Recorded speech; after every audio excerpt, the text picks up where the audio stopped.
Bonjour à tous et bienvenue sur ma chaîne YouTube. Alors aujourd'hui nous allons parler d'une sauce laotienne, le Tiao Mac Lun. Le Tiao Mac Lun est en fait une sauce très parfumée à base de tomates, de piments, d'ail, d'échalotes, de coriandre et de ciboulette asiatique.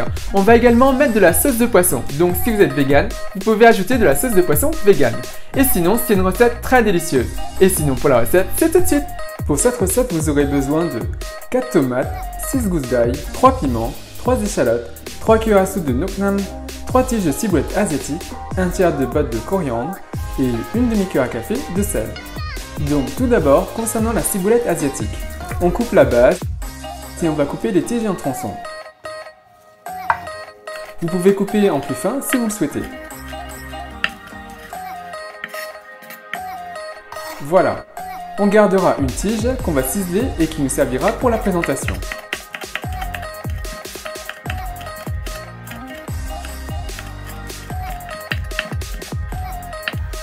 Voilà. Concernant les tomates, on va leur enlever la peau. Pour cela, on va les monder. On enlève le pédoncule.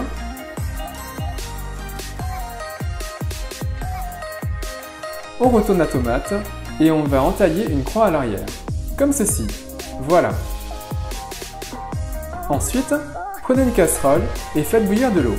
Dès que l'eau bout, on y plonge nos tomates et on va attendre 30 à 40 secondes.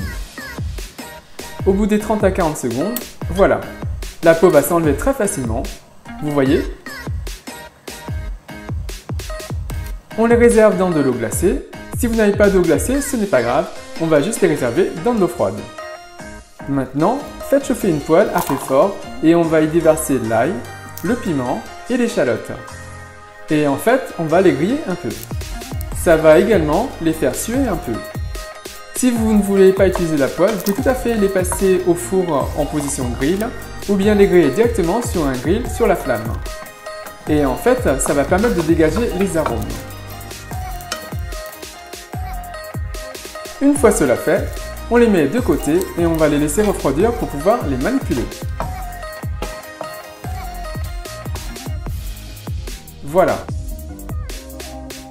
Maintenant, on va préparer nos ingrédients.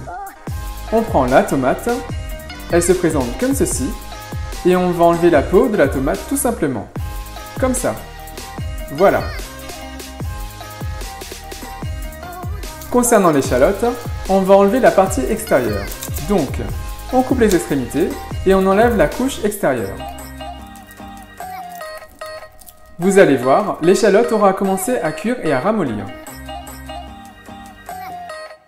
Concernant l'ail, c'est pareil. On coupe l'extrémité, on enlève la partie extérieure, on la fait en deux et on enlève le germe car il se digère mal pour certaines personnes et parce que ça a une certaine amertume.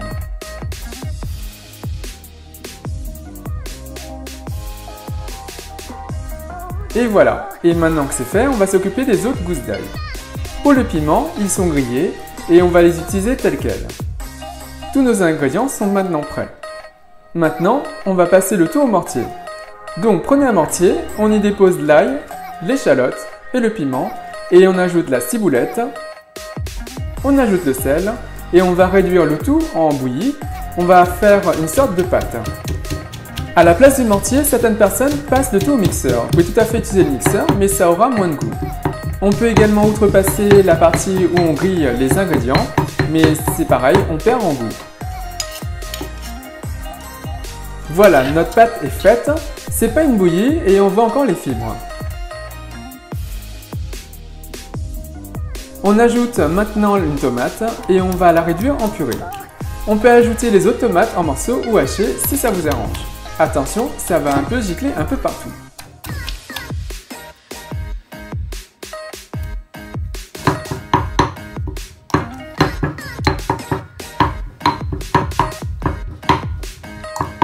Maintenant, on ajoute la sauce de poisson. Si vous êtes vegan, vous pouvez tout à fait mettre de la sauce de poisson vegan et je vous laisse le lien de la vidéo ici.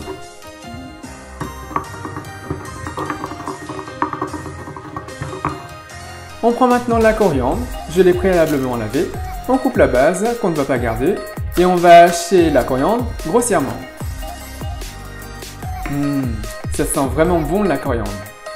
Hop, on ajoute la coriandre à notre préparation.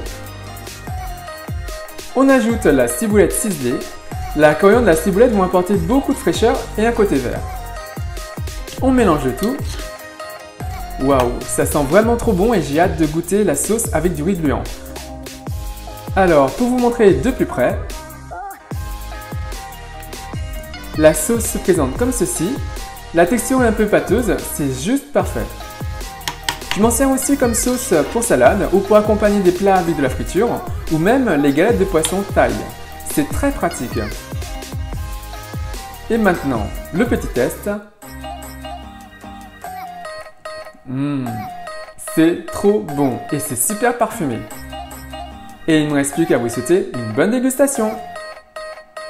Donc voilà, j'espère que cette recette vous a plu en rentrant sa plat à faire. Alors n'hésitez pas à consommer cette sauce avec du riz gluant ou du riz parfumé si vous n'avez pas de riz gluant, vous verrez c'est vraiment excellent. Et sinon, vous pouvez tout à fait utiliser cette sauce avec d'autres plats comme par exemple du poisson frit ou du poulet frit. Vous verrez ça apporte beaucoup de fraîcheur et c'est vraiment délicieux. Et sinon, si vous avez eu l'occasion de réaliser cette recette, n'hésitez pas à laisser un commentaire juste en dessous, à me dire ce que vous avez pensé. Et comme d'habitude, si vous avez apprécié cette recette, si vous avez apprécié cette vidéo, n'hésitez pas à faire un big thumbs up, à liker la vidéo, à la partager autour de vous, à vous abonner à ma chaîne YouTube, à me suivre sur les comptes Twitter, Instagram et Facebook. Et moi je vous dis à très bientôt. Bye!